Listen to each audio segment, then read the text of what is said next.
गर्मियों का मौसम, भयंकर गर्मी।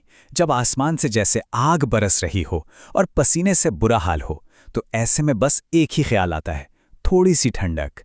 इस एक्सप्लेनर में हम चिंटू, चिंकी और उनके परिवार की टेम्पो में वाटर पार्क की यात्रा और वहां की मौज मस्ती की पूरी कहानी पर नजर डालेंगे। ये कोई आम ट्रिप नहीं है, बल्कि गर्मी से बचने का एक ऐसा जुगाड़ है जो देखते ही देखते एक जबरदस्त कॉमेडी में बदल जाता है। तो चलिए बिना देर किए सीधे इस छिलचिलाती धूप और इस परिवार के धांसू वाटर पार्क वाले प्लान में गोता लगाते हैं। भयानक गर्मी का कहर और सूखा हुआ गांव। हालात इतने खराब हैं कि ऐसा लग रहा है जैसे आसमान से सचमुच आग की बारिश हो रही हो। गांव की सारी नदियां, सारे तालाब सब एकदम सूखकर जमीन बन चुके हैं। और इसी गर्मी का असर देखना हो ना, तो बाबू की हालत देखने लायक है। जमीन पर बिल्कुल पस्त लेटा हुआ है और अपनी मम्मी से बड़े ही ड्रामेटिक अंदाज में कह रहा है, मम्मी मेरे पेट में गर्मी घुस गई है।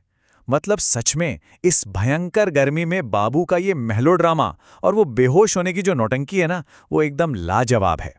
वो तो पूरी तरह से मानकर बैठा है कि भाई इस खतरनाक टेम्परेचर में तो अब उसका बचना नामुमकिन है। अब आती है टेम्पो की सवारी और चिंटू की शानदार योजना। गर्मी से एकदम बेहाल होकर चिंटू और उसका पूरा परिवार बस किसी भी तरह उस वाटर पार्क तक पहुंचने के लिए एकदम तैयार हैं। और उनकी सवारी क्या है? उनका अपना धांसू देसी टेम्पो। यहीं पर उम्मीद और असलियत की जो टक्कर होती है ना, वो बड़ी मजेदार है।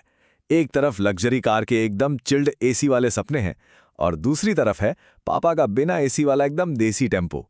अब जाहिर है, गर्मी से उबलता हुआ बच्चा जब पापा से एसी चलाने की जिद करता है तो पापा का जवाब भी बिल्कुल सीधा सा आता है कि भाई टेम्पो में कोई एसी वेसी नहीं होता। मंजिल भले ही वो ठंडा ठंडा वाटर पार्क हो, लेकिन वहां तक का रास्ता तो इसी भट्टी जैसे तपते हुए टेम्पो में ही पार करना पड़ेगा। आगे है बाबू और मम्मी की दौड़ और बाबू की अचानक चमत्कारी रिकवरी। अब जरा इस चमत्कारी रिकवरी पर नजर डालते हैं।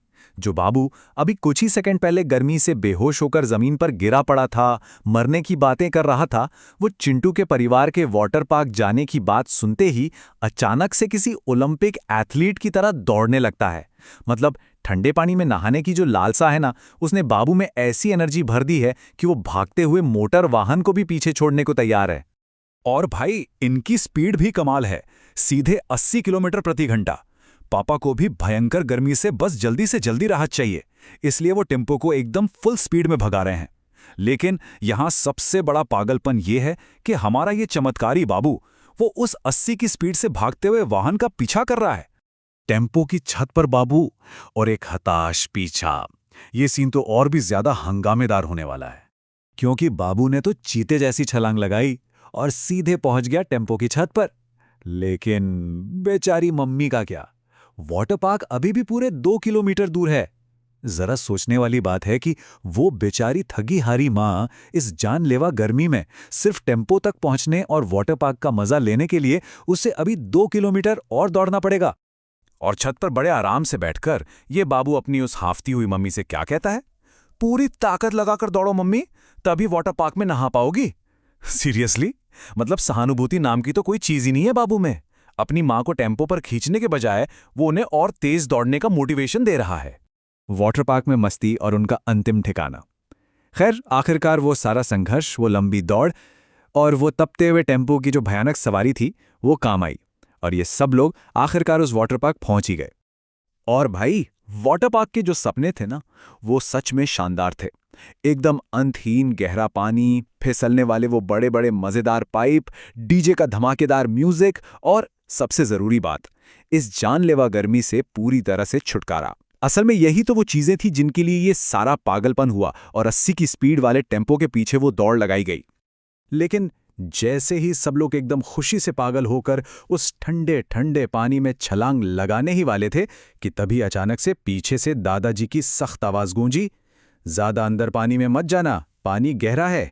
अब इस जश्न के बिल्कुल बीचों बीच आई ये सख्त चेतावनी अचानक से पूरे माहौल का रंग ही बदल देती है। तो अब सबसे बड़ा सवाल यही उठता है कि क्या चिंटू, चिंकी और बाबू दादाजी की इस चेतावनी को सीरियसली मानेंगे या फिर उस गहरे पानी में कोई नया और जबरदस्त हंगामा होने वाला है? वैसे इन किरदारों के अब तक के जो कारनामे रहे हैं ना, उन्हें देखकर तो यही लगता है कि चीजें इतनी आसानी से तो बिल्कुल नहीं सिमटने वाली। कुछ न कुछ बड़ा तो जरूर होने वाला है।